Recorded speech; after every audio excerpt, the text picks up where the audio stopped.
Okay, it's Ask Me Anything, you guys. It's a Thursday. I'm happy to see you. I'm back in the studio with the professional mic in the sound room that we love. What's going on today? We're supposed to have Sean Redfern on, but luck would have it, power got cut. It got cut, so instead of not doing an episode, we're going to do a classic. We haven't done this in a really, really long time. We're going to do an Ask Me Anything episode today. So those of you guys that are tuning in, Ricky is going to drop a link on how to join us on the Zoom call. Now, nice. You guys look really good today. Thank you. Oh, thank you. Are you all well rested? Yeah. Sure am. We had so much time between now and then. It's been like ages. So good to see you guys, you know? Hey, likewise, man. Likewise. I think the show is going to be a real hype today. So what we're going to do, well. because there are new fans and people who are tuning in, maybe you guys... Oh, we hear the bell. Can we turn that bell off? Because that's going to throw me off. How do I tell or turn it off? You can't. I said that you should have turned off the no waiting room option. Oh. Because then they just get added automatically. So they're already joining us. This is good. Someone This is mute. good. We're going to just be bothered by that every single time. I'm going to mute it. Can you mute it? Okay, so we're going to let a bunch of you guys in. I'm going to do an Ask Me Anything, which is I'm going to answer all of your questions. There's some things that you need to know. First of all, you have to start with a question. I'm a little tired, but if you don't ask me a question, we're just going to hang up on you and we're going to boot you out of the room. Do not tell me your life story. I don't want to hear it. Wait for the question, okay? So questions start with who, how, why, when, what. That's usually how questions start. Get your question really nice and concise because I want to answer as many questions as possible. If you do your part, I'll do my part. And I'm going to try to do 100 questions today. But the only way that's going to happen is if you ask a really succinct question. So start formulating your question. I'm going to give you free advice, and we're going to get going in just a little bit. So while Ricky is dropping that in, Ricky, can we share that link to... Yeah, it's in there. Maybe on Twitter? You have access to Twitter? I'm going to put it to our Instagram. Yep. Okay, excellent. So that's going out there. Yep. So let me tell you guys a little something right now. Stefan Bucher was here yesterday, and we had a great time. Two bald men. My brother from another mother, he was here on the show, Stefan Bucher, and he gave us some books to give away. And the book is called 344 Questions. Jonah, don't leave me hanging, Jonah. Ooh, What are you doing? Sleep I'm on the making wheel. some other... Where's my car crash sound? I don't have it right now, but that was not money. Okay. So what we're going to do is I'm going to show you this book. Check out this book. I have it right here. I only have 3 copies of this wonderfully delicious book, and we're thinking about how we can give these away. How can we give these away? So what we want you to do is to do a drawing, a little monster drawing. Just make it black and white and post it on Instagram. Okay? And I'm going to show you. Here's the hashtag. Future Stefan. Use that hashtag. Mention me. Let's exit out of this for a second. I forgot to put my Instagram information up, so give me 2 seconds. Mention me and Stefan, and I'm going to give you both of ours. So there's certain rules here, and Stefan is going to select the winner. It's Stefan G. Bucher. Okay? Bouquet. Bouquet. Okay. So this is what you want to do. You're going to use the hashtag Future Stefan. And then you need to mention both of us at the Chris Doe, at Stefan G. Bucher on Instagram, only on Instagram. If you mention us, he will select a winner per day. And we're going to give 3 of these books away. It's pretty awesome. 344 questions from the mind of Stefan Bucher. Awesome. Okay? That's that. Do we have enough people in the room yet in the live chat? This is what we're doing. We have a whopping 8.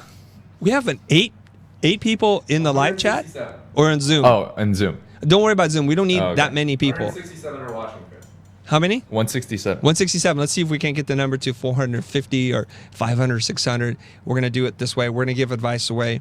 I have an announcement later in case some of you guys want to go visit me in Europe on the Future Tour, but we'll talk about that a little bit later. Let's bring our first person online. Who is it? Ricky, who do you have queued up? Let's get this going.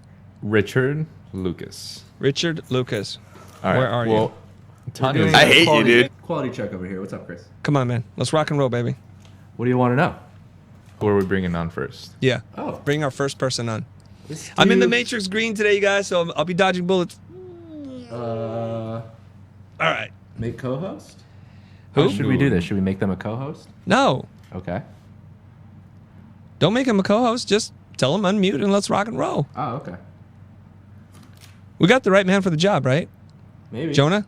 Yeah. Okay. Just making sure. All right. So Nick is going to be asking a question. Okay. Nick, what's your question? There we go. Put him on Oh, camera. wait. Let's do this. Unmute yourself. Yep. Everybody Whoa, keep wait. yourself muted. Give me a sec. All right. Now Okay. we should be able to hear him. All right, let's go. Can't hear him.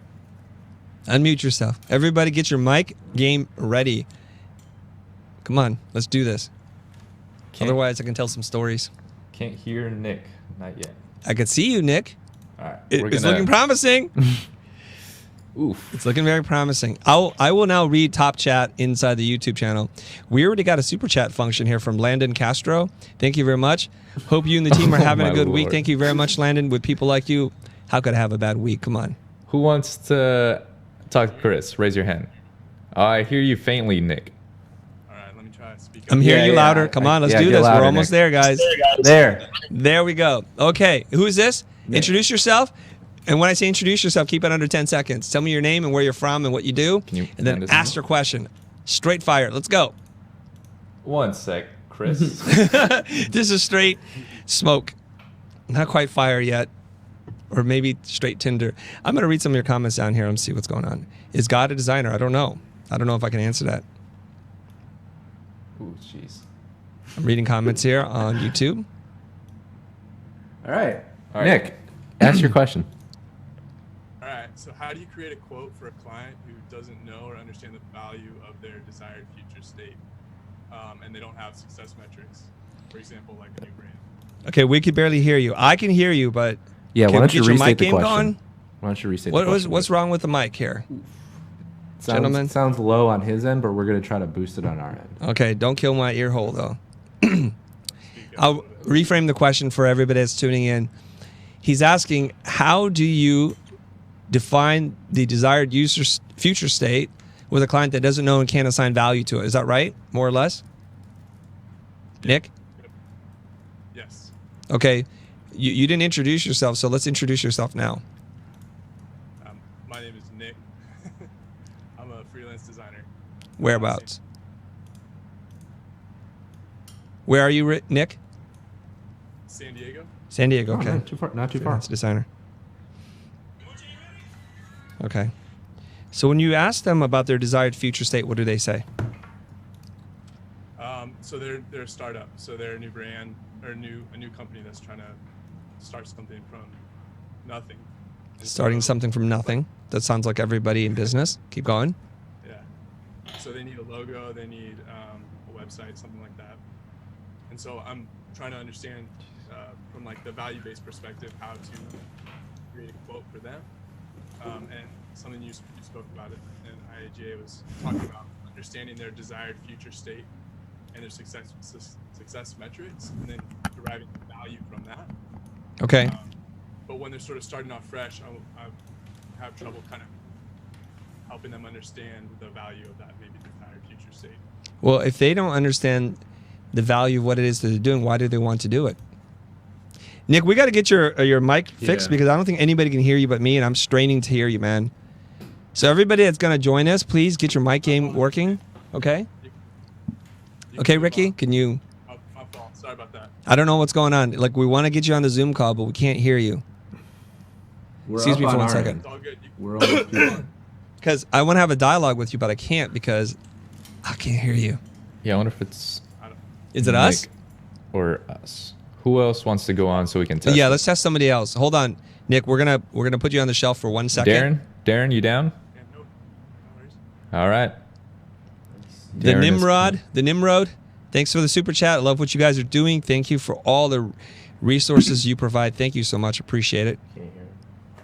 Go ahead and talk, Darren. Just real quick. Hey, yeah, can you hear me? Oh, my gosh, whoa, your mic sweet. works. Beautiful. Woo! Nice. All right, let's I get just you got on the this set camera up. here. All Nice, right, give nice. me 1 second. Okay, 1 second. So while we're waiting to switch you onto camera, I want you to think about what you're going to say. I want you to introduce yourself. Tell me what city you're living in and what Right. you do. Like, I'm a freelance X. I'm a did blah, blah, whatever you're going to do, okay? And then you're going Right. to ask your question, and then I'm going to attempt to answer it in the fastest possible way. Let's see what happens here. Awesome. Cool. Yeah. I think the internet likes my matrix screen background. Okay. Wow, who made it green? I don't know. Are you ready? Is that Ricky patting himself on the That back is again? a self-promotion. It's always that guy needs so much validation. Hey, blame my teachers. Okay, are you ready? Go. Ready to take a sip. All right. My name is Darren Case. I live in Chattanooga, Tennessee. I mostly work with startups and like medium to large businesses, helping them with their brand and product design. So I guess my question is, I'm just kind of learning about brand strategy. So what's the biggest difference between strategy and marketing? Well, strategy can be applied to just about anything, Darren. First of all, I do want to say, way to open it up. Your mic works, your hair looks good. You introduce yourself in a very succinct way, and you came straight with a question. Guys, this is the template that you follow for this kind of episode, okay? So strategy is basically, if you want to make a pizza, you can also have a strategy. What your strategy might look like would be, I need ingredients, I need a recipe, I need to do some prep work, I got to preheat the oven, I got to make sure I have all these things. And so that's the plan on how to go from A to Z. So I don't want to say that strategies is the exclusive domain of high-level consultants. Everybody can have a strategy. The value of the strategy that you come up with is dependent on what kind of insights or things that you were able to kind of figure out that the client didn't know beforehand. Sure. So when we talk about marketing, marketing is loosely associated with advertising. Typically, it's about how to get the word out. But as I'm reading the book, This is Marketing from Seth Godin, he talks about marketing in a slightly different way. He says it's evolved. It used to be about repetition and getting in people's faces and interrupting what it is that they're doing. New marketing isn't like that at all, because we get to use the internet. And he said that the internet is the first publicly available mass communication form that was not designed for advertising, whereas radio was designed to sell radio spots and TV was designed to sell commercials. The internet was not designed to jam up your life with spam. So he says now we need to understand the difference now. And his definition of marketing is the generous act of helping others achieve their goals. So there's some overlap there. So you need a strategy then. You need to know who is it that we're serving, what is your smallest viable audience, your SVA, what their pain points and challenges are, what their hopes and dreams are, and kind of figure that out. And if you can solve that kind of problem, that's a pretty good strategy. That's very good marketing, and it could help you with product development. Okay, so instead of making a solution and then finding a problem to solve, find a problem and invent a solution for that problem. So, All right. do you have a follow-up? No, that was it. I'm looking into purchasing your guys' core program. And so I'm really excited to start learning about strategy, because it's something that I've always I've heard about. Yes. But so I'm excited about learning Okay, that. let me do this. Let me share a couple of things with you since you brought it up about core. A lot of people, including myself, our lives have been transformed by learning this framework that Jose and I worked on together many years ago. It's still relevant today. It's a great framework for designing user personas, for defining the brand and their attributes, and aligning the goals and prioritizing them. These three super powerful and simple exercises can be done by just about anybody who feels comfortable to talk to other people. And from that, depending on how well you execute that, you can change your game. You can level up. I did. Okay, so thanks for asking that question. Did you go to Creative South, thank you. Darren? Were you at Creative South? What'd you say? Were you at Creative South? Creative South? No. Okay, well, maybe we'll see you there next year, because you're not that far away Yeah. in Chattanooga, Tennessee. Yeah, It's for in sure. Columbus, Georgia. Okay? Yeah. Thank you so much. Take care. Good Yeah, talking you to too. you. Okay. Okay. Okay, there's another super chat here from Dalen Scott. Hi, I'm from Charlotte, North Carolina, let's working leave this. in-house as a graphic designer, UX designer, web designer, and underpaid. I'm sorry. The company is draining my passion. What advice would you give for starting my next chapter? I think we need to do a full-blown episode for you, Dalen, and for everybody else that is working in-house on planning the escape. How is it that you're going to get out of this company? What are you going to do with your life? And I don't think I can answer it quickly here, but I'm going to give you some of the high-level stuff. you should always be working on your own personal work, your website, building up your online profile, your followers, your influence. The reason why is because you never know when you need to use it. You don't know when you need to escape, or sometimes they show you the door and they're like, here you go. I'm sorry. Massive round of layoffs. I'm sorry, I can't keep you. And they didn't do it in a malicious way, but business has different cycles and they can be in a downturn. So everybody should be working on this regardless if they're actively thinking about leaving their job. So the good news is you have health insurance, you have steady income, you have predictable hours, and then what you need to do is give them the best 8 hours of your life in that day, then stop working for them. Go home and start working on yourself. Last night we talked about this. It's important to work on your job, but it's even more important to work on your personal development, and you need to be doing this always. Okay? So once you develop some kind of online profile, a body of work, hopefully people are reaching out to you and saying, hey, can you help me with XYZ? Help me out with a website. Help me out with a brand identity. And you can do that. You can do that after hours, or you can do it on the weekend. As that starts to build, you develop a nice little portfolio. You build up some confidence. You learn about certain systems in terms of billing, how to do bids, how to do invoicing, all that kind of stuff. You open up an account. So it's a nice gradual transition from where you're at to where you want to be. And that way you minimize the risk and exposure. And that's what I would recommend to you. Okay, Dalen? Let's move on to the next person. Thank you very much for that super chat. So Mr. Sanchez, I don't know his first name, but AG Sanchez is up next. So Oh shit! I mean, it's me. Sorry about that. No worries. Hey, watch the language here already. You know, the first things out of your mouth, that's a foul. Yellow flag. All right, yellow flag on the field, 10-yard penalty. Next time we're going to hang up on you. Guys, watch the language. It's a family show. Okay, introduce yourself and ask your question. Hi, I'm Anthony Sanchez from Puerto Rico. I do graphic design, UX design, any type of design. Right now, I'm trying to grow my my client base, I guess. Hey, do I hear a question? I'm this close to hanging up on you. That was your intro, and then you have to hit me with a question. Oh, sorry about that. Go My client, how do I grow my clientele? Like starting from zero. You have no clients. Correct. Have you watched our video, How to Launch a Business from Zero? It's a yes It's or no actually kind on of my watch question. list. Yes, it's actually on my watch list. What is the answer to that question? Have you watched the video, Launching My Business from Zero? Starting my business from zero. Yeah, I'll watch it. No. The answer is no. The answer is no. Why you lied to me, Anthony? I thought Puerto Ricans were honest. Ricky? I'm What's up? Nicaraguan. I'm not sure. Yeah, but help me out here. No. I said that I haven't. I know, haven't but you're seen like, it's on my watch list. This is not the question I asked you.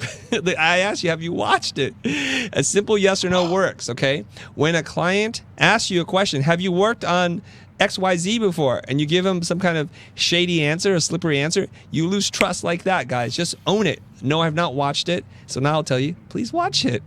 And then hit me back up after you've watched it. I don't want to answer the question 2 times, okay? That's why I create videos on YouTube. Do that. Sounds good. And then I have another article for you. Please read the article. It says something, the title, something like how to get clients, how to get more clients.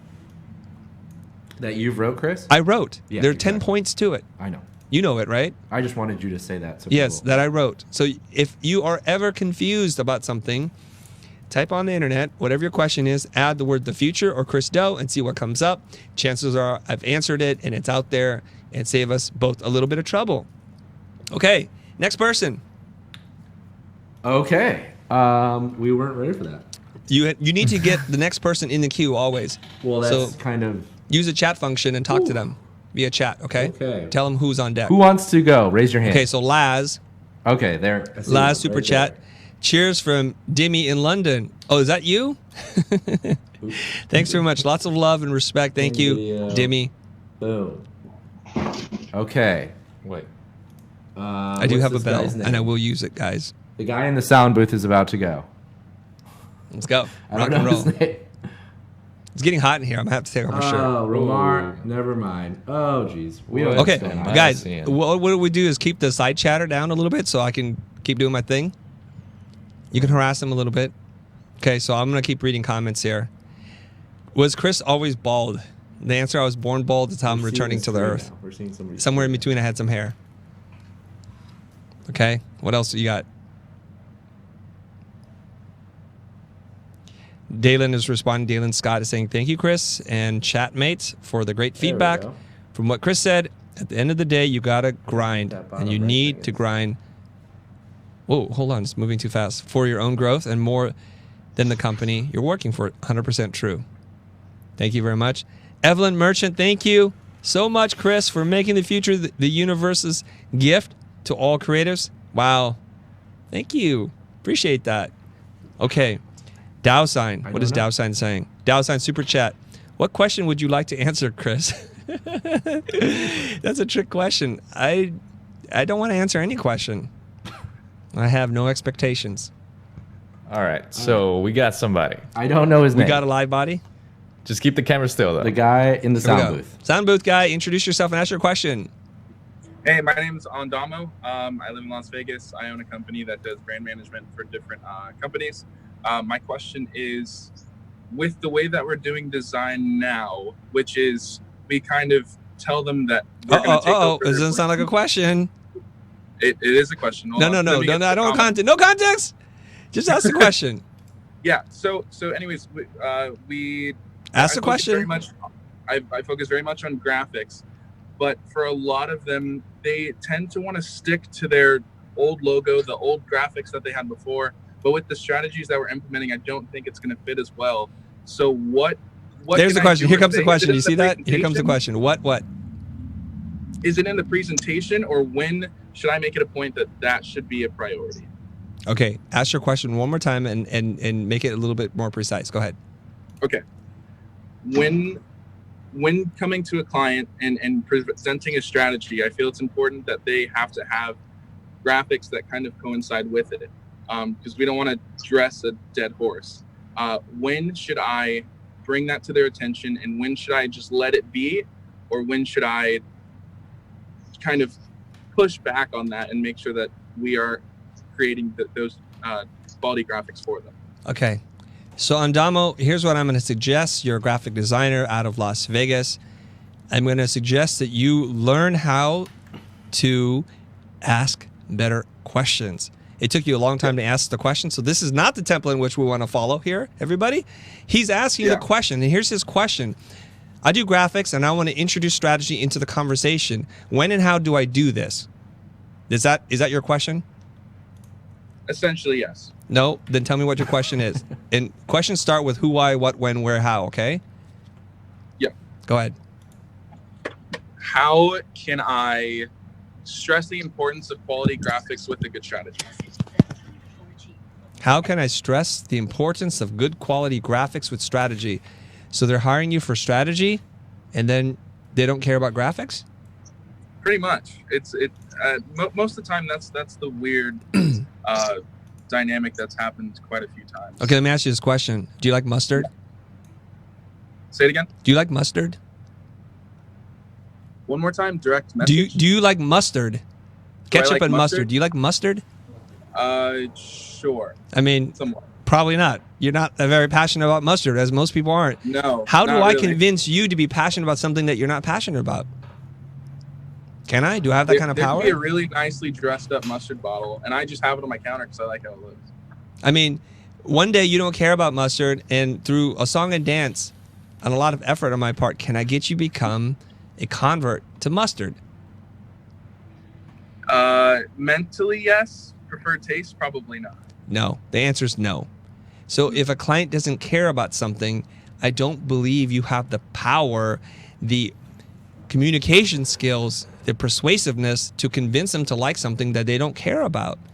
Now, What about creating something and then presenting it? wait, hold on. Did you take the Wait, time let to me do answer that? your question, though. Yeah. Let me answer your question. My finger's almost on the hang up button here, Ricky. Just warning you.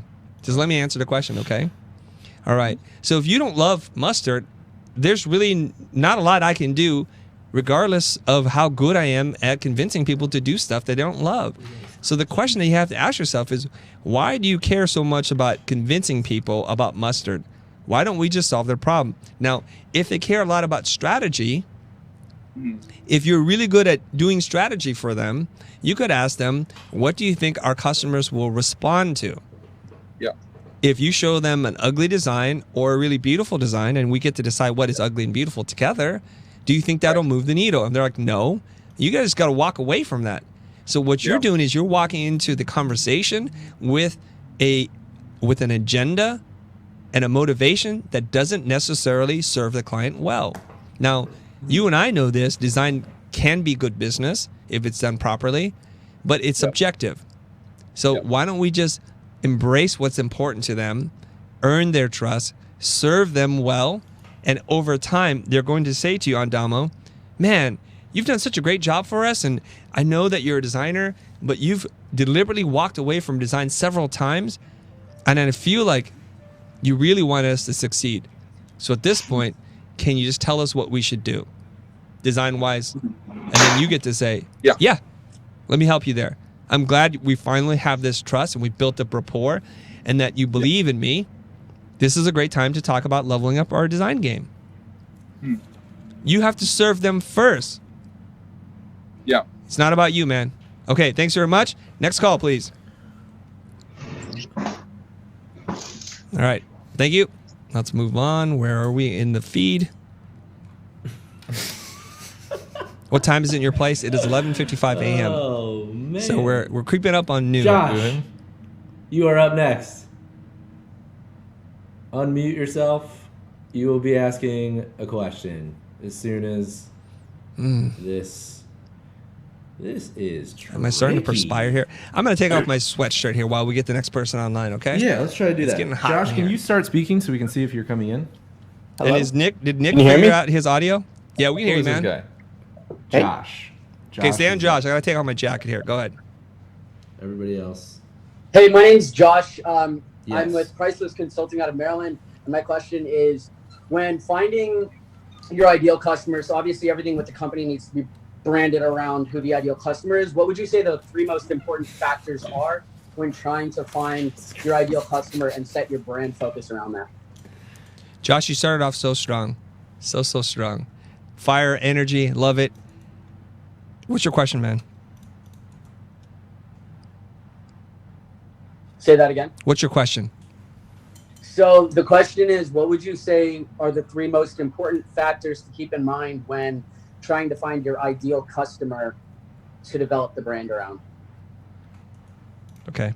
Questions that have compounded parts. What would you say? What is? So you would just get rid of the what would you say. Just say what is or what are the three most important characteristics, did you say? Yeah.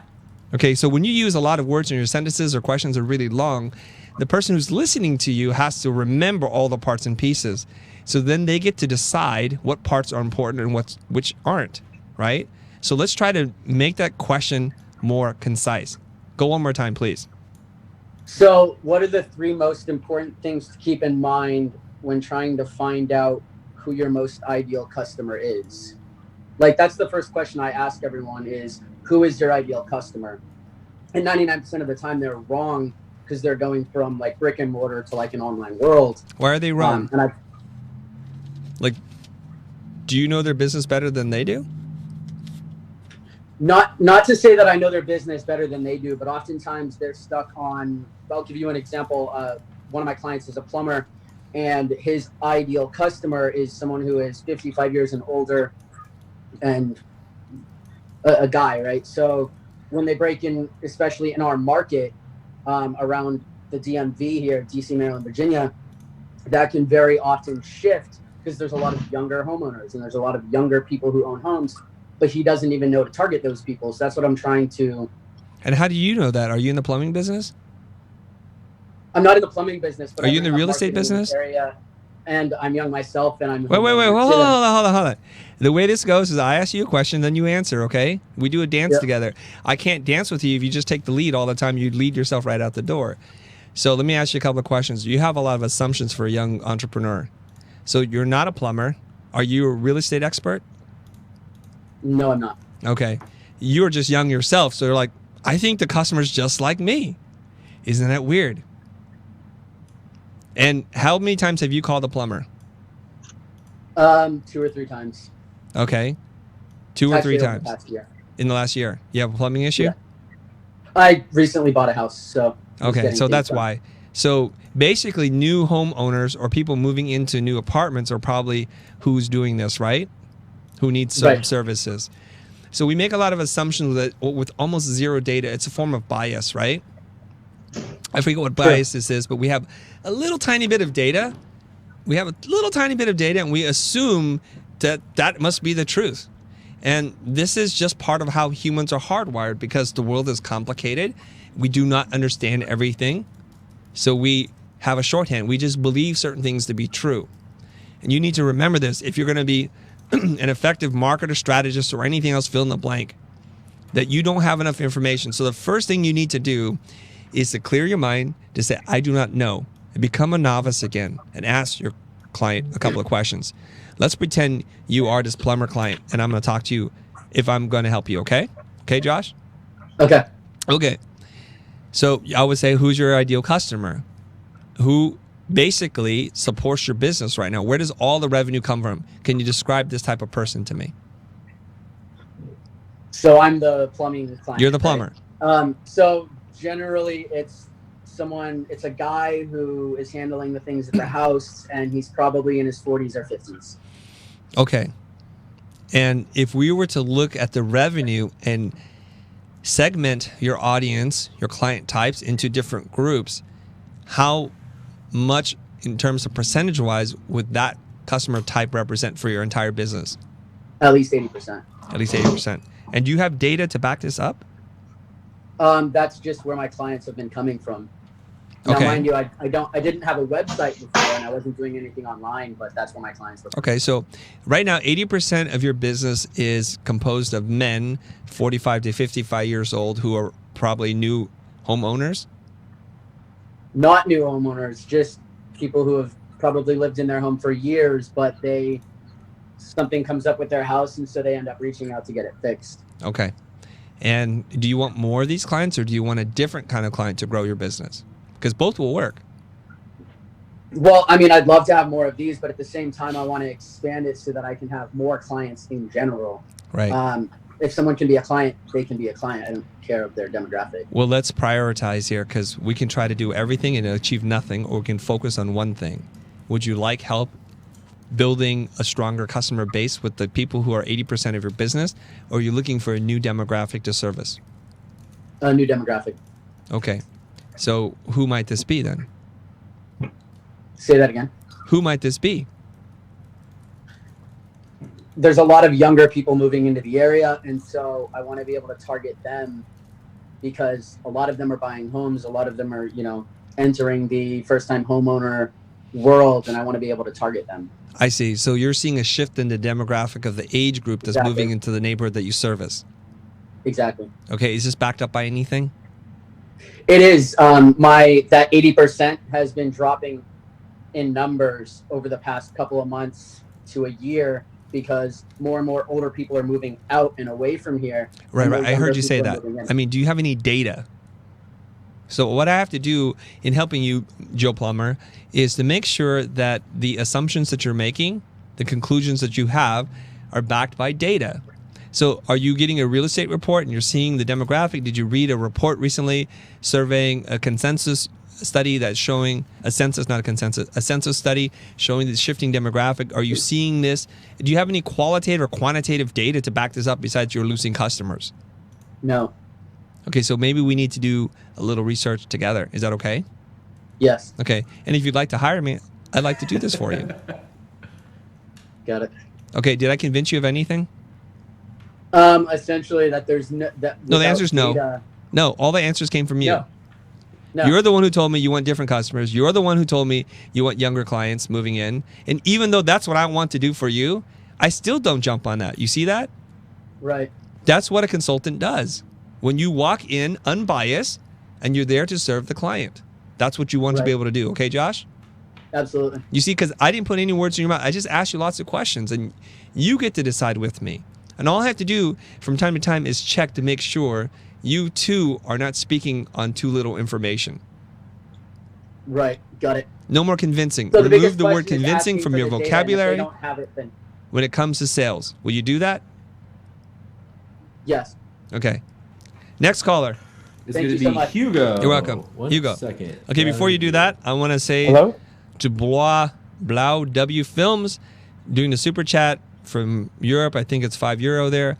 How early would you start marketing a new project? Example, a new film. Cheers, Leo. Okay, Leo. Hey, man. The short answer is this. I don't think you should try to build a film without testing if that film concept is going to work. And how do you do that? You do the minimum viable product, MVP. You create a little trailer. You might do an animatic, a boardomatic. You might leak out little script ideas, and you have to gauge interest. I think in the old days, we didn't have all this data. We didn't have this ability to directly reach out to people and ask them what it is that they want. Films are really tricky because you can make a film that you think is great. You and your 12 friends think it's amazing, and you release it and it just bombs at the box office, or nobody cares about it. So I would suggest that you involve the community, work in real time, build a film in public while you're doing it so you can gauge interest. In the business world, in creating products, what we tell people to do is to pre-sell their products to gauge interest. Now, if you guys are following me on Facebook, you'll notice that I put out 2 posts recently.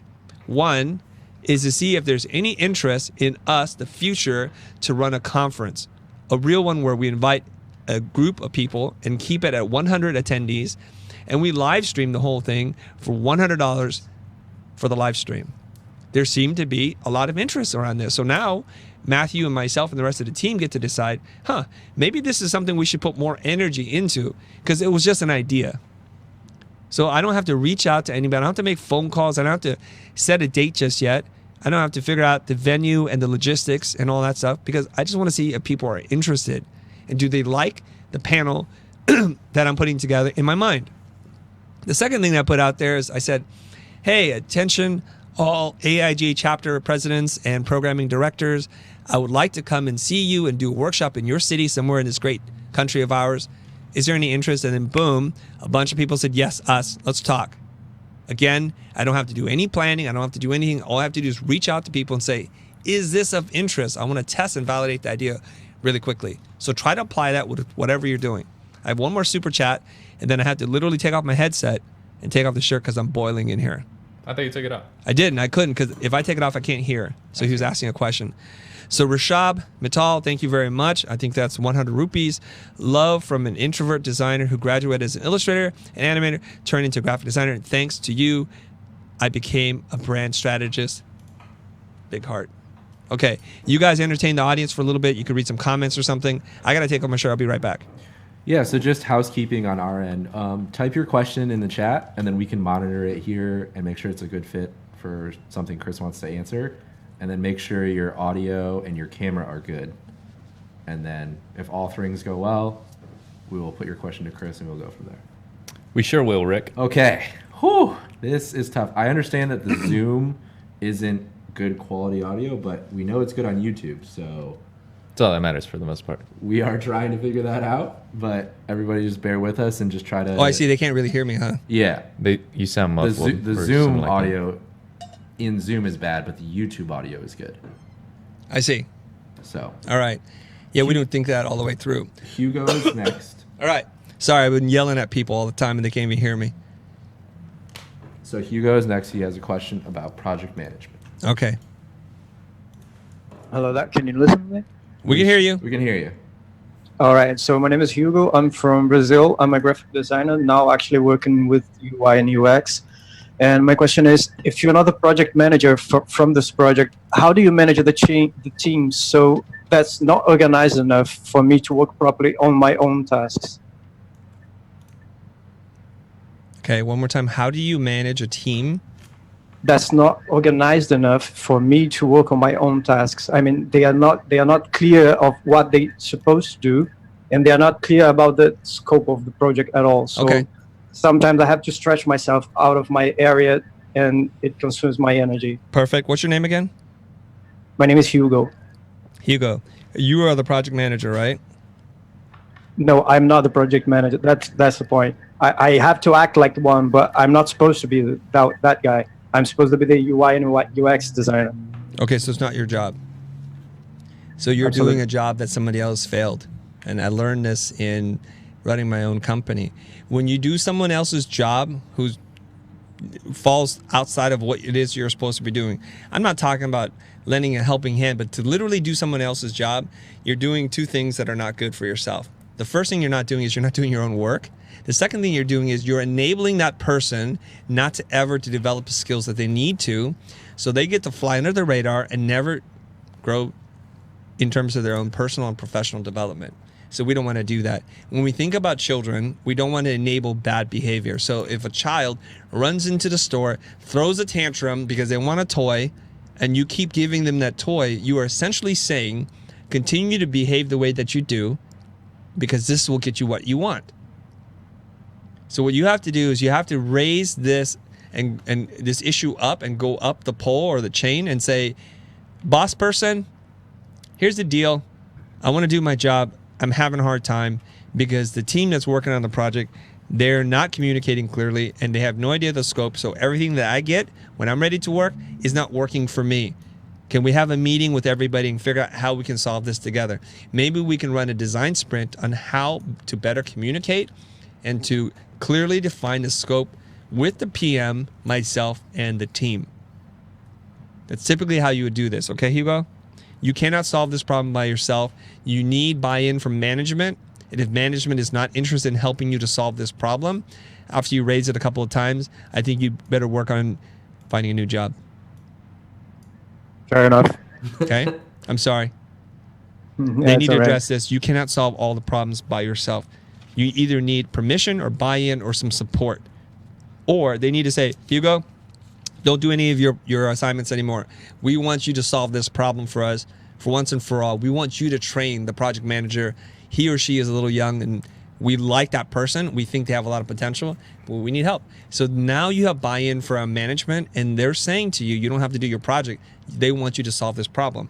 And you may find, if this works out for you, that you have a bigger calling, that you could wind up being a consultant to teach teams how to run their projects better.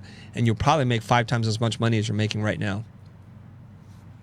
Yeah, that sounds good. I mean, I've been considering that since I have kind of led some meetings. I mean, I had to take front and start saying, okay, we have to decide this before we approach anything else. So I'm kind of studying these other skills I have to upgrade. Okay, perfect. Thank you very much. I'm going to make room for some other people to join us. Keshna Danya, thank you very much for your super chat donation. She didn't even have a question. Wow. Really appreciate you. Thank you very much. Now, I would like to make this request. Those of you guys that are thinking about giving us a super chat donation, I would much prefer, if you can afford it, for you to become a sustaining member. And I'll tell you why. Because YouTube takes 30% of every dollar you give us. So if you give us $1, we only get 70 cents of that dollar. Whereas if you become a sustaining member, if you go to thefuture.com and just become a sustaining member, you can pledge as little as $5 or even $1 a month, whatever you can afford. That would go a long way. I'm not trying to say don't do the super chat function, but if you can do the other, we would prefer the other. Okay. Let me read some questions while Ricky is queuing up the next person. We got the next person. Okay. How many people are in the Zoom with us? 20. 20? Okay, that's perfect. As long as we got them. And I would suggest if you've already asked your question and you have an answer, switch over to the YouTube channel because the audio will be much clearer. That's true. But it sounds like Hugo was able to hear all of my comments and questions. So I think it's up to the individual, right? Might be. We don't know. Okay. And do we have Nick back on? Did Nick fix his microphone? We have Vince on. I know, but Nick was the original guy who didn't have clear audio for me. And I do want to answer his question. Okay, we can do that one next. Okay, so Nick, we'll confirm that your audio game is good before we do that. Let's bring on our next caller. All right. And here he is. Jesus. Yeah. Vince, go ahead. Okay. Hey guys, hear me? Is the audio good? Yep. All right. Hey, what's up, man? This is the guy I coach here, guys. I'm like, I know this guy's face. I'm a freelancer from Brussels. I want to show the question at you that you threw at Debbie Millman, which is, what are you thinking about at night? What am I thinking about what? At night. What keeps you up at night? What keeps you up at night? Yeah, essentially. Oh, you rat. Okay. All right. That's how you're going to do me, huh? I thought we were friends, man. I thought we were friends. What keeps me up at night? I sleep really well at night. I have to be honest with you. There's very little that keeps me up at night. I mean, the reason why is, first of all, I usually work until I'm like ready to pass out. So the transition time between me working and thinking and me sleeping is about 5 minutes. I go out like that. So that means either I'm overworking myself or I've worked a really long, hard day and I feel I'm ready to rest. I typically just go to sleep whenever I'm tired. Sometimes that means I take a long nap and it transitions to me working all night. Who knows? But usually when people ask that question, what keeps you up at night? Usually something's bothering you, something that you have unresolved, right? So I'll try and answer it like this. And if you don't like my answer, you can press me and ask a follow-up question, okay? I think about, in a very small way, about the mission that we're on, and if we can continue to do this long enough for us to make a real meaningful impact on the way people learn and the way people teach. This is the mission that drives me. And if you tuned into After Hours yesterday, I said, Ben told me that we have until about mid-July before we start to panic because we run out of money. That assumes that we don't sell another product or another course, and I don't intend on doing that. Because if anything, our busy months are coming up. Our busiest 2 months are July and November, so I don't really worry about that. And I also mentioned on After Hours yesterday that I do have money saved up, and I'm willing to sell my house to make this thing work. But after that, I'm out of money. But that's a lot of money I have to spend foolishly and to burn in ways that don't add up to any real value. So I'm not even worried about that, to be honest. What I tell the team is we have runway until July. That is me just being very real, because that I want people to realize we are a self-funded bootstrap startup, and the bootstrap comes from me. The self-funding comes from me. So I've worked for 23 years running my design firm. I've saved up that money, and I'm willing to cash all of that in because I believe so much in what it is that we're trying to do that I'm not worried. Who I am worried for is everybody that works here. Yikes. Everybody understands that, because me, and I don't want to sound really weird, but Chris Do as a person that's going to be able to make money, I have lots and lots of options. Okay, so let me detail that for everybody so that they're understanding, and we're just going to get real deep here on this and super transparent. If it all comes crumbling down and I want to go to work and I don't want to do this anymore, that running the company weighs my soul and my heart down, I just go get a job. And I'm pretty sure if I were to enter in the marketplace, my starting salary would probably be between $250,000 to $500,000 just to start. A couple of years ago, a gentleman came up to me and said, you know, we're in the management consulting space. We would think about acquiring companies like yours. And what he laid out for me is like, your starting salary would be $400,000. You get a $2 million signing bonus, and you would get a percentage of whatever deals you close and you ran. So your earning potential could be ginormous. And that's not even to talk about the acquisition costs of our company and our portfolio.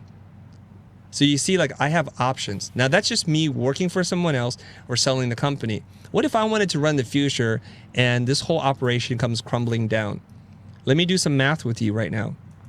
We have 250 people, plus 250 people in the pro group who pay somewhere around $150 a month every single month. So somebody who has a calculator, Ricky, can you do this? Yeah. What is 250 times 150? And I'll tell you how much money. $37,500. Okay, so I make, if I were just to do the pro call alone, $37,000 every single month, and I could do that forever from wherever I'm at. Because all it requires for me is to work 1 day a week for 2 hours to do a group coaching call with the group. So this is what keeps you up. So if I have $37,000, multiply that by 12, Ricky. Okay. 450. So basically, if I work 8 hours a month, I will earn $450,000. Basically, and all my expenses are one camera, an internet connection, and my computer.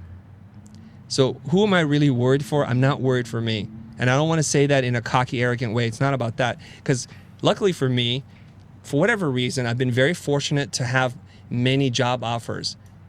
Running the company, it has worked against my own financial interests, but mostly because I can't work for other people. That's my biggest problem. I got to work for myself. I have to be a self-directed individual that has autonomy so that I can manifest my own destiny. And I'm willing to work 200 hours if necessary so I don't have to work 40 hours for someone else. That is in my blood. Fair. That's in my DNA. So I worry about the future of my team. He worries about me. I worry about Ricky all day long. He's I really super do. concerned. I'm really concerned if Ricky's going to be here in the future. I worry about Ricky. Okay, We'll see is how that it a fair goes. answer for you? That's quite sufficient answer, yeah. Okay, thank you very much. I strive for sufficiency. All right. Next Okay. Next, we're gonna go to. Wait. Michael. Oh, I want to read some super chat stuff Do here that because while the we super get chat ready. functions are coming in.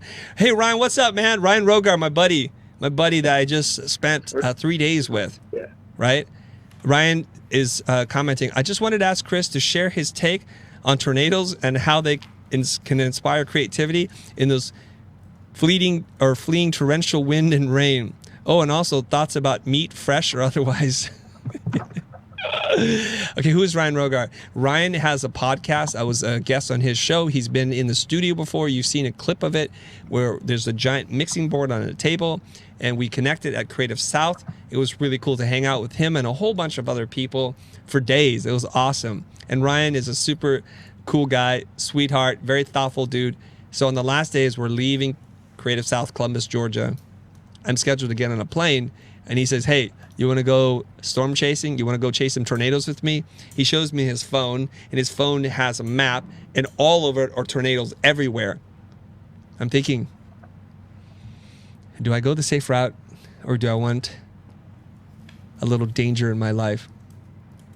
And that's where Ray pops up. It's like, hey, let's go. So with that, I'm like, okay, Ryan and Ray, I would rather risk my life driving with you guys in a car so that we can have a 2-hour conversation than to wait at a terminal, and I'm going to roll the dice and see what happens. And I said to them, this could be famous last words. So we all jumped in his SUV, and we drove from Columbus to Atlanta. And we had a wonderful conversation, and it was freaking awesome. So yeah, we risked it, and guess what? It didn't rain. There were no crazy winds, and we got through while everybody that was in Columbus was stuck at the airport. They canceled that flight. So had I decided to take the safe route, I would have been stuck there till the next morning and missed my whatever I had to do the next day. So thank you, Ryan, for doing that. I do like meat. Fresh is better, but that's it. Okay, one last super chat call here. It's from Samurai Chak. I like that, Samurai Chak. That's pretty funny. Watch out. What's your main advice on switching your mindset for someone currently transitioning from full-time designer to full-time producer and manager of other designers Oh, and that's a good crafts? question. Gosh, that is a long compounded question. Yeah. How do you interpret that, Ricky? How do you switch from being a maker to a thinker? Full-time designer to full-time producer. Stole the question. Yikes. Oh, I see. I see what you're saying. Okay. Samurai Chak. All right, I get it. So you were a person producing work as the designer, and now maybe you want to run a company and you want to lead others. So there's different skill sets that you're going to need to have. If you enjoy project managing, problem solving, working with clients, art direction and communication, then being a full-time producer can be in the cards for you. If you enjoy staying up late at night, thinking about invoices and payroll, insurance, and those kinds of things, if you have strong lining in your stomach for acid reflux, I think being an entrepreneur is in your future. So if you think you're ready for it, go for it, man. This is what I'm doing. I can't be any other way. And my wife, and we have this conversation all the time, Samurai Chak, is that she's like, how do you do what you do? How do you process all that stress? How do you go from city to city and do a lecture and a workshop where literally you're working on it up until the last minute? How do you then fly back into town and jump on a live stream and talk to hundreds of strangers at the same time? Wouldn't that stress you out? I said, I don't interpret that as stress. This is life for me. Maybe I've been able to reinterpret the signals that my body sends to my brain and to change that from understanding as stress to of excitement. And Simon Sinek talked about this. He said the symptoms that your body exists between stress and excitement are exactly the same, and that professional athletes have been able to decode that and transform that into excitement. Interesting. So what happens when you're stressed out, when you're nervous? Well, your heart rate goes up, you have visions of the future, and your hands get all sweaty. What happens when you get excited? Well, your heart rate goes up, you have visions of the future, and your hands get sweaty. So what we have to do is just reinterpret that. So what happens is when we're in the real world and there are stressful things happening, for example, we don't have our table for dinner, or somebody's challenging me for a parking spot, or whatever it might be in the real world, I don't interpret that as stress, because that ain't stress. This is Dustin Hoffman's character in Wag the Dog.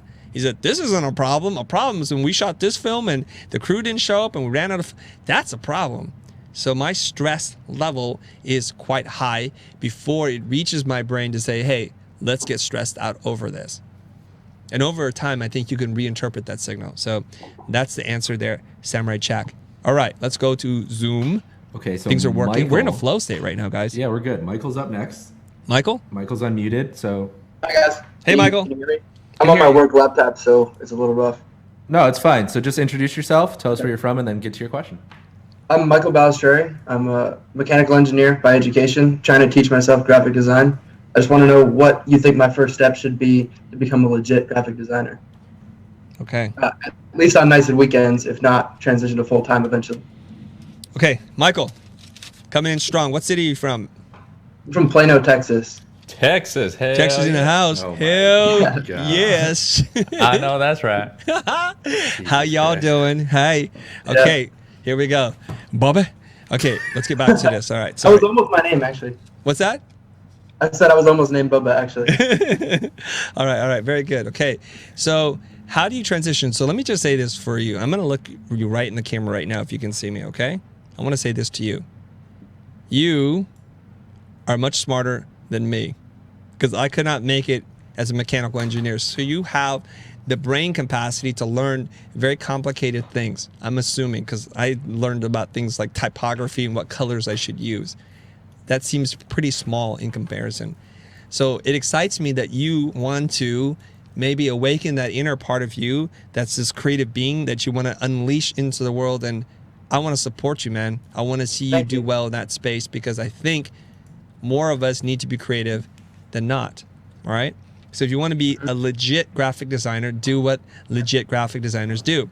I want you to make a list of the top 3 graphic designers that you look up to the most. I want you to reverse engineer everything. Now, I use that term very specifically with great intention to reverse engineer, because you're a mechanical engineer. You know how to take something apart, look at it, and figure out how to do this. It's not that complicated. So what we want to do is we want to take big complicated things and we want to chop them into smaller and smaller pieces until you can lift something out and say, oh, that's a screw, that's a transistor, that's a battery, that's the power cell, whatever it is you're able to do. So look at those 3 graphic designers that you really look up to and look at their body of work. So it might consist of posters or editorial spreads or anything, packaging.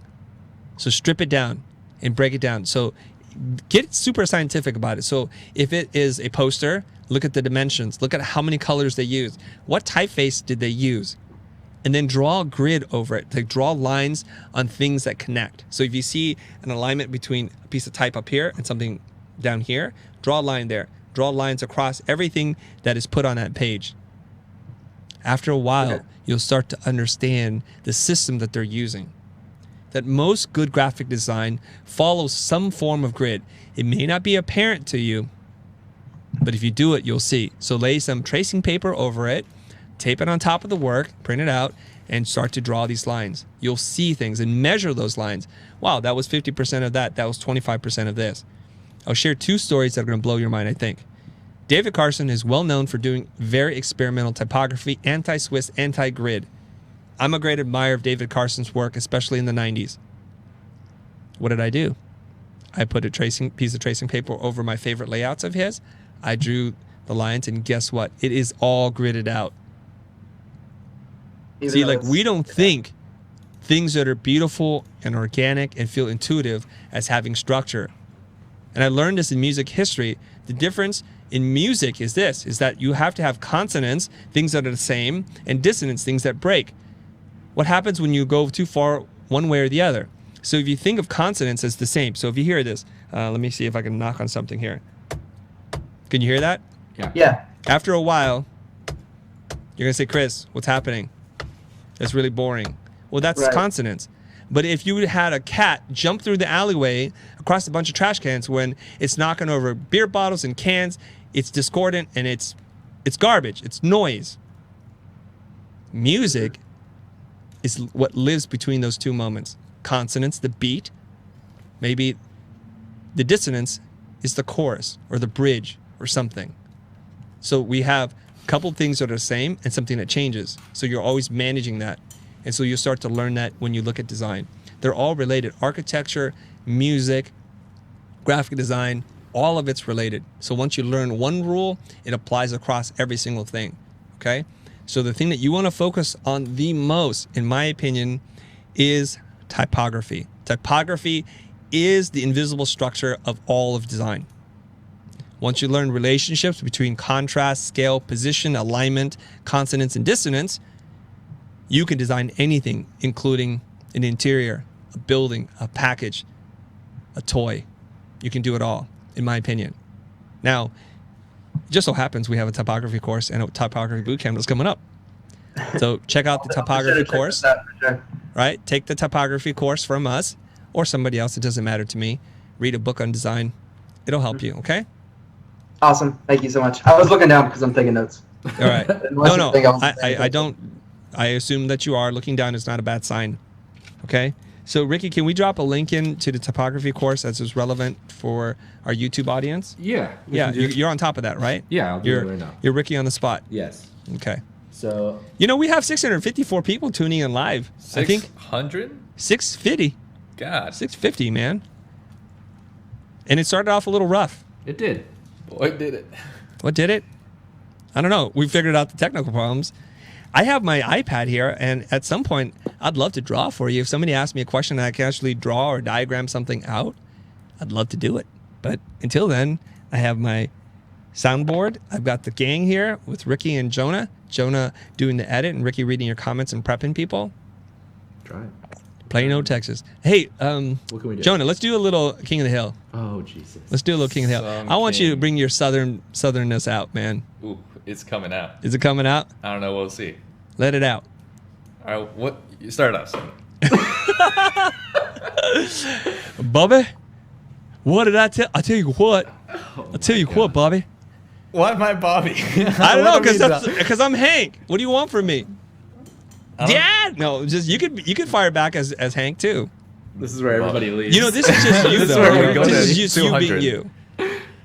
All right. Well, that was good, guys. You guys nailed it. That boy ain't right. I'll tell you what. That boy ain't right. Okay. Oh, Okay. wow. All right. There's Well, propane. Okay. Go We're ahead. good. Next question. so Amir Hossein, I think I said your name right. Sorry if I mispronounced that, but you, what? I can't hear you, buddy. Unmute yourself, man. You know? Yep. Yep. There you go. My name is Amir. I'm a math student in Maryland. I'm really interested in consciousness. So I'm wondering, you, Chris Do, besides your intellect, besides your designing, what do you associate with? What do you identify yourself with? And beyond that, how do you measure your own success? You're asking me two questions? You can answer the first one. Okay. Let me see if I understand that. What do I associate myself with? What do you identify yourself ultimately as being? Like if, for example, tomorrow there was none of your design work, your past design work, what would Chris be doing? And how's that different from everyone else? How come every question you have winds up being more questions? That's not one question. Now you turn two questions into three questions. Ask me one question, and I'll do my best to answer it, okay? I want to answer you, and I feel like you're coming with some aggression on me for whatever reason. No, so. I think it's just nerves. It's just nerves? Okay, yeah, just ask me a question. I do want to answer you, and I have a feeling this could actually be very spiritual and deep, and so I like where this is going. I just want you to ask the question in a way that I can understand it. Just take a deep breath and just... You got it. Go ahead. Amir, you're doing great. Yeah, a little bit of nervousness on my side. Okay, no worries. Go ahead, ask again.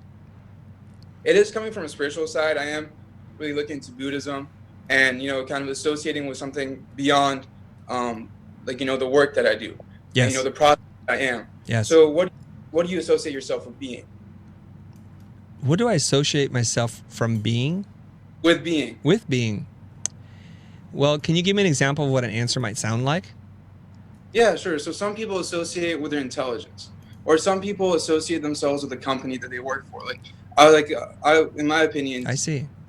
say Steve Jobs with being Apple, right? Okay. So what do you associate yourself with being someone who's a balanced person? Are you balanced fundamentally? Are you a designer fundamentally? What are you? I think this is okay. The show's going to go real deep right now, guys. Woo! What do I associate myself with being? And I asked lots of questions. I want to explain to everybody what's going on, okay? So this isn't some trick. I'm going to explain to you what's happening here.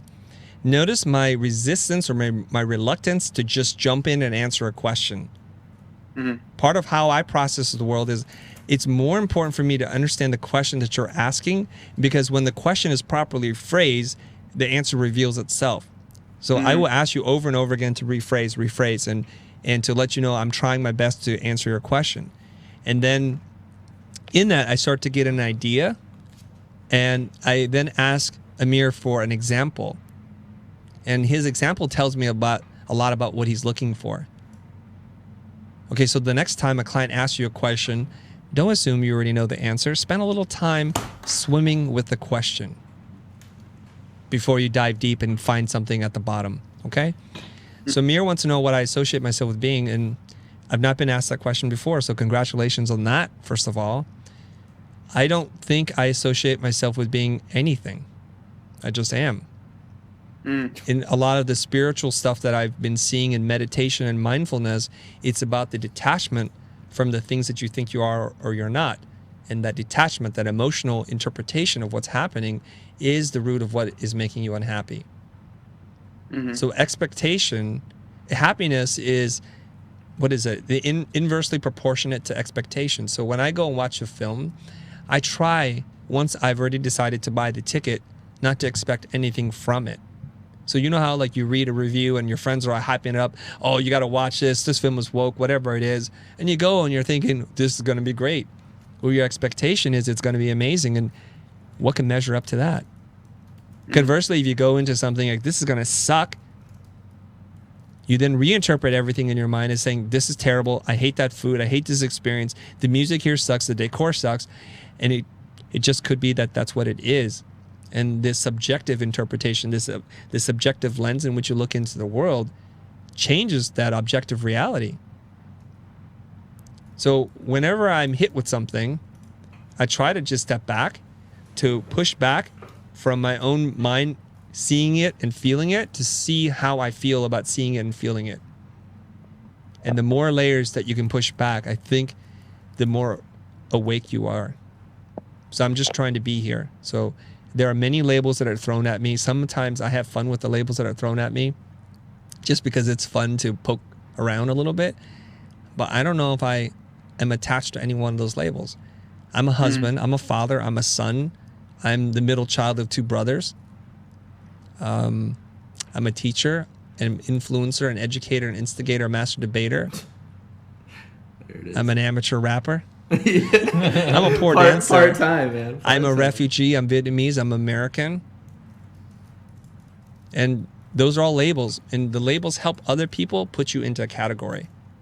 And I'm not trying to fight that. So if they want to see me as a particular category, that's fine, because it's a form of heuristics that they can have a shorthand to understand me. And I'm okay with all those things. Because I just am. Okay?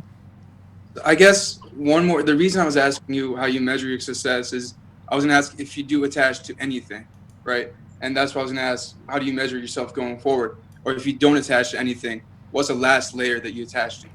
Yeah, so I don't want to attach myself to anything, because what happens when that thing gets destroyed or pulled away from me? What happens to my own identity?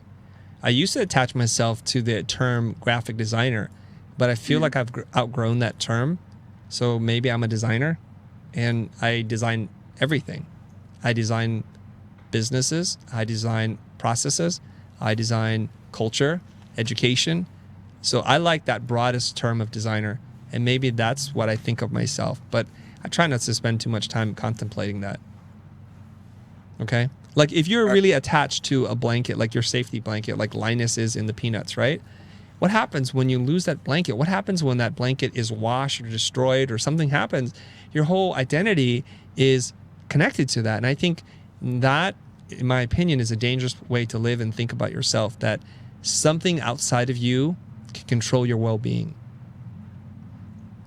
Me personally, I would say the last thing I attach to is just awareness. You know, I feel like that's the last layer there is to my existence. Okay. So you're aware and you're attached to your awareness.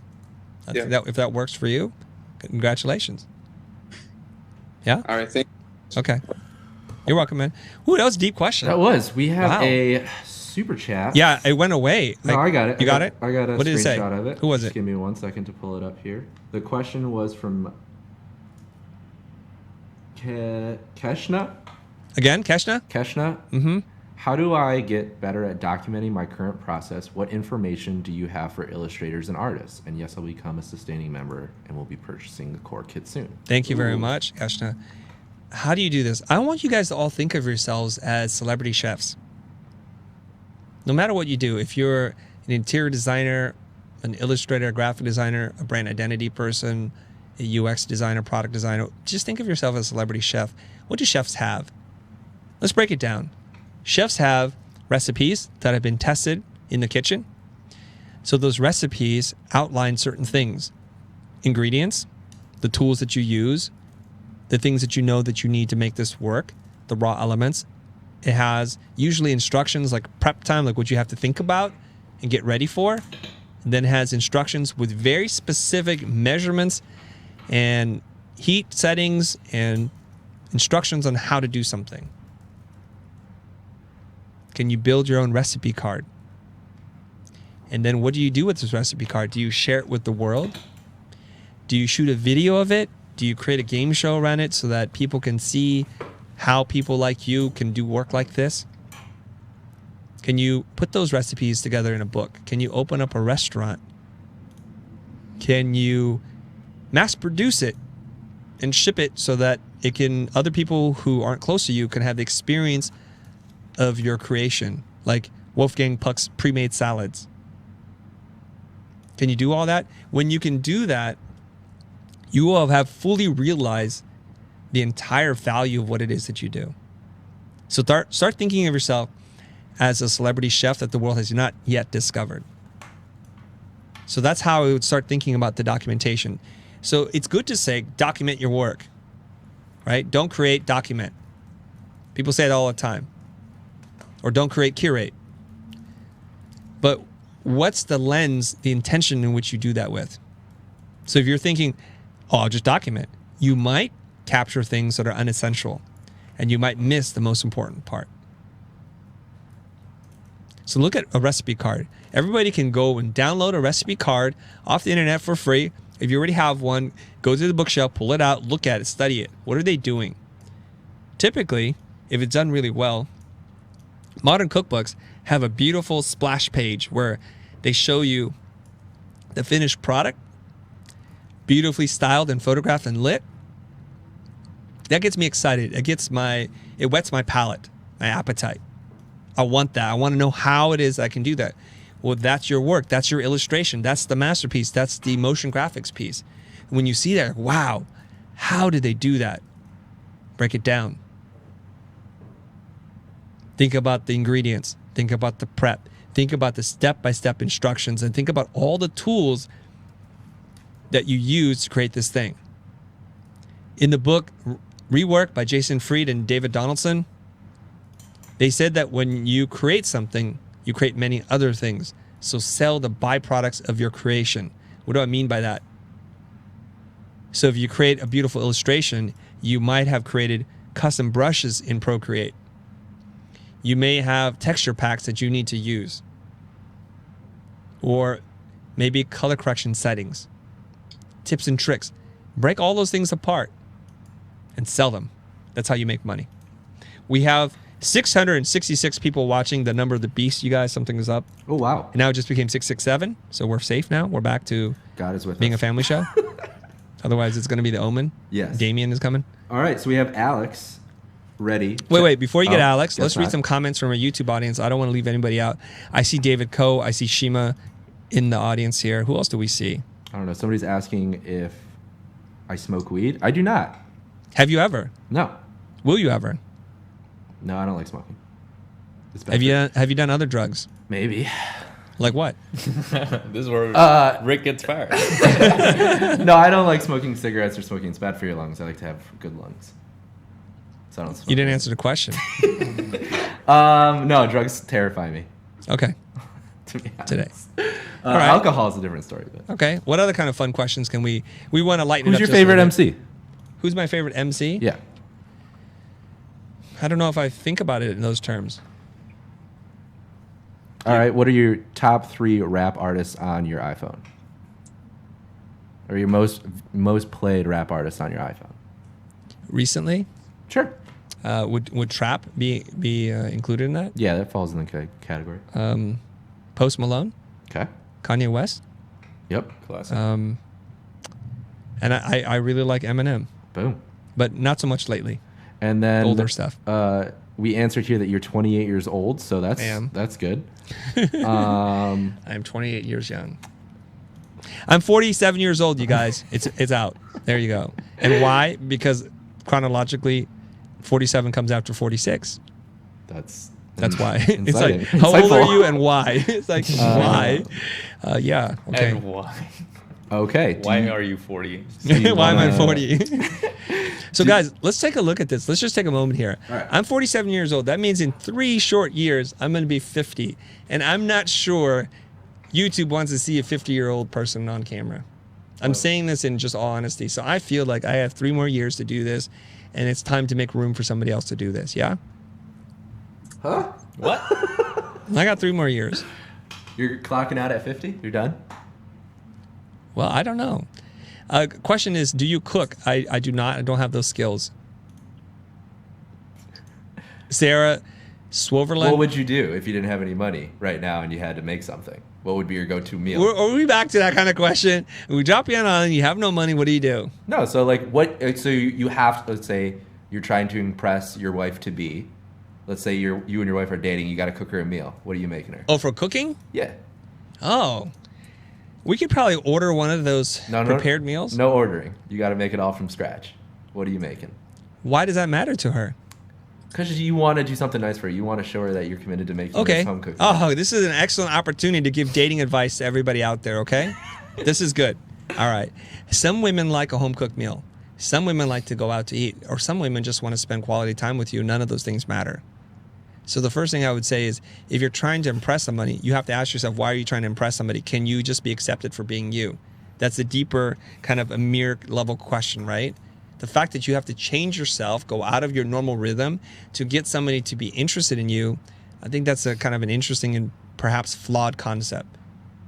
Number 2, if I do want to impress someone, I'm going to ask them, what are your favorite things to do? How can I show you that I care? And I'm going to be very pragmatic and logical about this. Now, this might throw somebody off like, whoa, just surprise me with something romantic. I said, here's the thing about romance is I can guess, and it's like me poking in the dark. I might get it, and I might not. But if I'm going to make the effort, I want to make sure that what I'm doing is being perceived as something helpful or something that you would like. I think a lot of people, when I was a younger man and dating, I think the women that I dated wanted me to observe them very carefully so that we have some kind of nonverbal communication. And after doing that for a couple of years, I have to say, I don't have that kind of energy. I really don't. Like when we're walking in a mall and she glances over her shoulder at something that's kind of cool, but she doesn't act on it. I'm supposed to remember that and run in there and guess what size it is and all, and make sure it's the right color. I don't do that. Like, why does that make any sense? Luckily, though, my wife right now is super pragmatic as well. She's like, you don't need to buy me anything. Do not buy me anything. Don't buy me flowers. Don't do anything. Because what you're doing, I appreciate. You go to work, you deal with stressful situations, you talk to clients all day long, and you're an honest, good man, and you don't cheat or lie to me. What more could I want? I'm like, fabulous. So if she wants something, she just goes out and buys it herself. Exactly what she wants. Knowing very well the ability to do that comes from me doing something. I've tried it in the past. I've gone to Fred Siegel. Maybe it was our anniversary or birthday, and I don't know what to do in terms of buying a purse. So I walk up to the counter, and of course, and they see an idiot walk in. That would be me. an easy mark to spend money. I'm like, I need to buy my wife a purse. And they're like, how much can you spend? I'm like, I don't know. Tell me what you got. So then I walk home with a turquoise handbag, right? Because they're like, we love this. I'm like, I hope my wife loves it. And of course, she looks at it and I was like, what is that? Like, I don't know. That's what they said is cool. So I've learned that, you know what? Guessing, you might get it right, but don't mistake good fortune with a good plan. I like a good plan. Okay. Tilan Rachik. I'm a design student from Slovenia. College here is free, but the education program is outdated. So free isn't always good if it's not updated. Advice for better time management, because time in college exhausts me without much knowledge gained. Time management. So time management is usually a symptom or a byproduct of productivity. And I'm going to leave you with the Jim Rohn quote, and I'm realizing we'll probably have to end this stream pretty soon. The Jim Rohn quote goes something like this: don't ask to be more productive or efficient. That's usually a sign that you don't have clear goals. When you have clear goals, you know what you want. Productivity and efficiency and time management don't become an issue anymore. So Tylen, I would suggest that you think about what it is that you want. What do you want this day, this week, this month, this quarter, this year? What do you want? And then get rid of everything that doesn't contribute to that goal. So if you want to become a better designer, how will you learn that? Well, I said earlier, it's through typography. It's through consuming information that helps you grow. So if you take a class and they're asking you to do some remedial work that doesn't really enhance your understanding of typography, or the teacher isn't very dynamic, do the bare minimum. Finish the class, but spend your time learning something that's going to contribute to your knowledge. Excuse me. Okay, I have a quick announcement to make. And we also just have one more question. Yeah, we'll have one more before we wrap up here. Perfect. I want to let everybody know, because I don't want to sneak up on you. There's 666 people in the live stream with us, that I'm going to be going back to Europe pretty soon. So Futur Euro Tour number 3. Futur Euro Tour number 3. Thank you. April 26th to 28th, I'm going to be in Vienna, Austria, doing a design therapy. My mastermind, Unlocking Your Potential. I've done this workshop before. I've done 2 talks on this, and people love this. So I would encourage you, if you're anywhere near Vienna, look this up on Eventbrite. There's a couple of seats left. I think you can get in before it's too late. Regret the things you do. Don't regret the things you didn't. And then I'll be also making my way to Warsaw, Poland.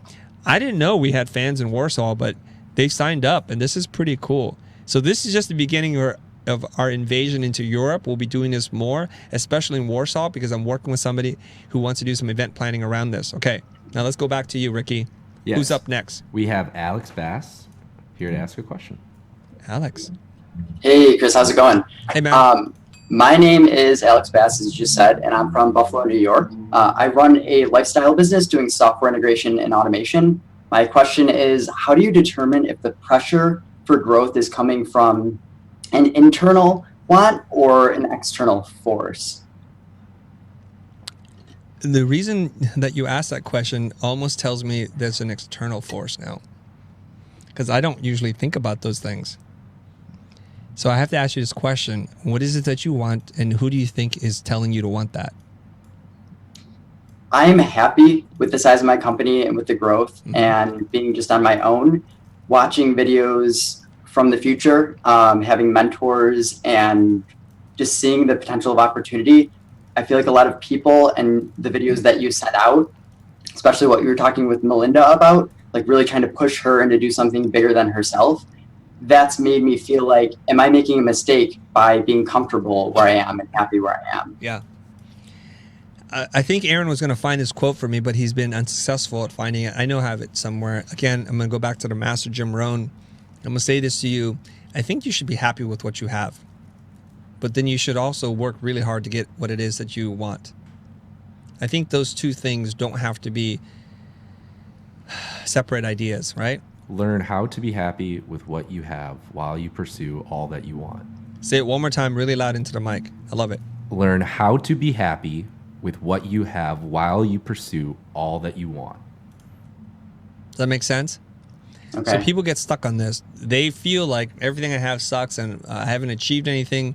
So it starts to become a very negative force inside of you because you're looking at where everybody else is at. And so that creates a lot of unhappiness. So the trick is to be happy with what you have while working to get what you want. And you can have both. I'm very happy with what we have right now. Earlier, I was just talking about my life and not having to stay up at night thinking about things, about my relevancy or money and these kinds of issues. But that doesn't mean that I'm taking my foot off the pedal. I'm still going to work really hard to get all that I want.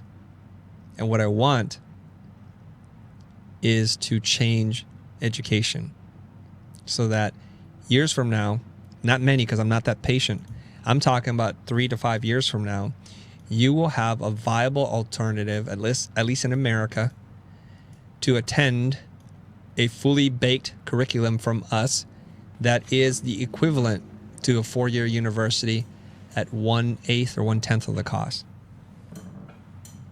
That you could potentially learn more from us in a more dynamic way, in ways that really engage you as the learner, than you would by attending a 4-year university. We're working on that. So I'm going to work like heck to get it. Okay? Well, so if you're happy, like you're happy. I'm really happy. I'm one of the happiest people I know. How do you get yourself to hire that first employee then if you're happy by yourself though? Like I'm happy. I love what I do. I love everything about it. Yeah. Will I ever make that leap? Will that just become more clear one day? Well, one day you're going to realize I want to grow and I feel like I'm stagnating. Human beings desire growth in every dimension, maybe except for your waist.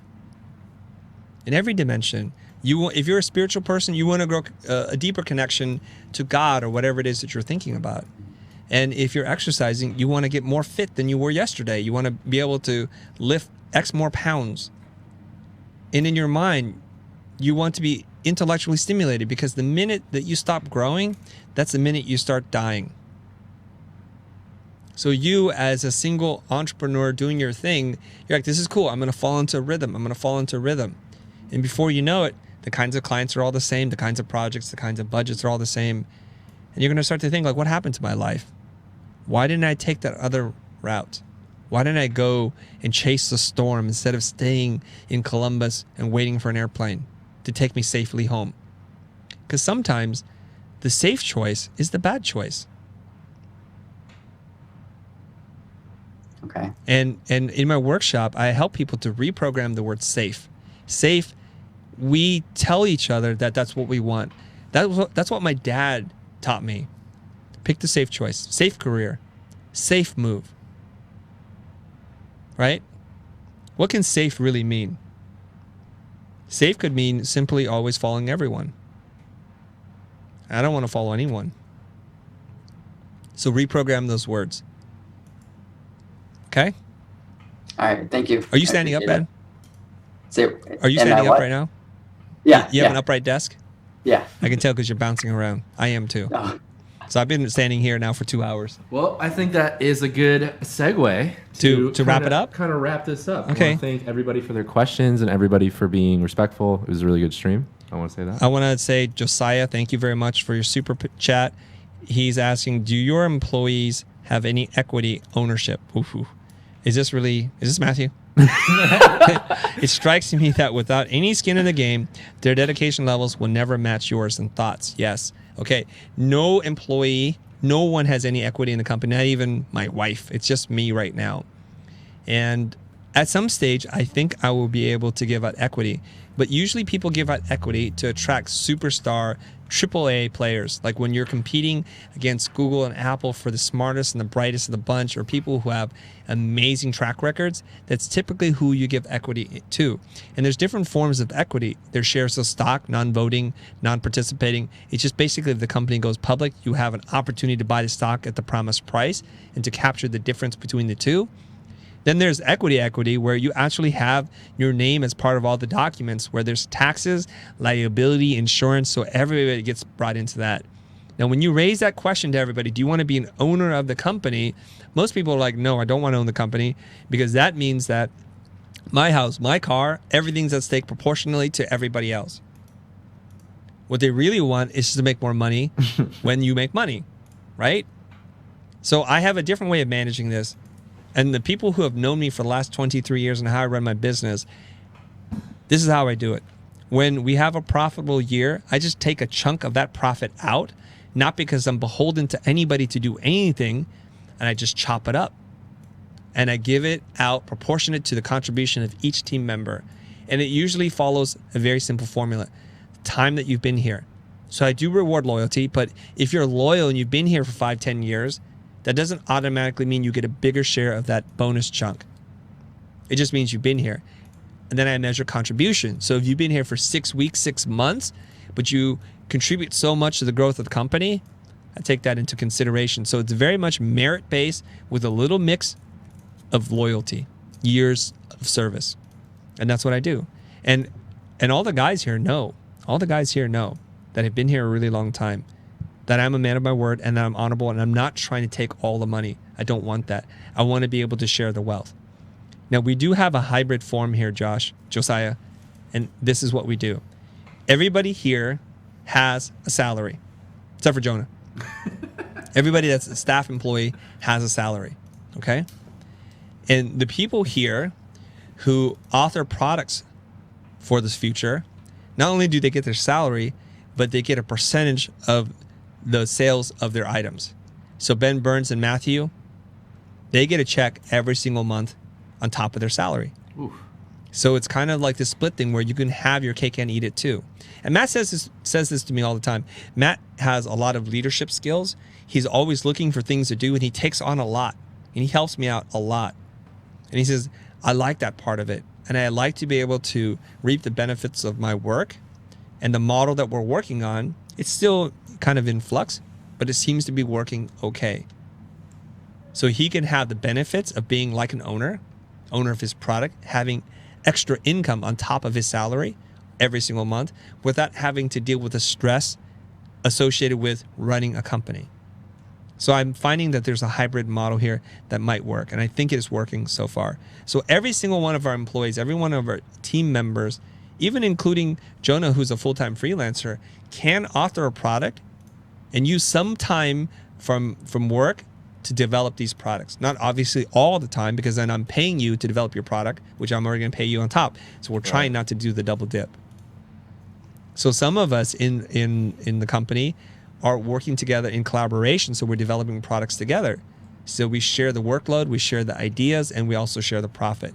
So I think that's one way that we can do this in a very sustainable way. Okay, I think it's time for me to take us out of the show, right? Yep, it's lunchtime. Okay, it's lunchtime, so I'm going to put this up. I'm going to tell everybody to please like, comment, and subscribe. Hey. Hit the bell for notifications, and big heartfelt thank you to everybody that participated today in the Zoom call, in the chat function, and those especially who donated to the Super Chat. And also our sustaining members. You guys know who you are. You're like family to me. You are part of the Donut Gang. That's it. I'm going to get out of here. Where's the music? There we go. Bye, everybody.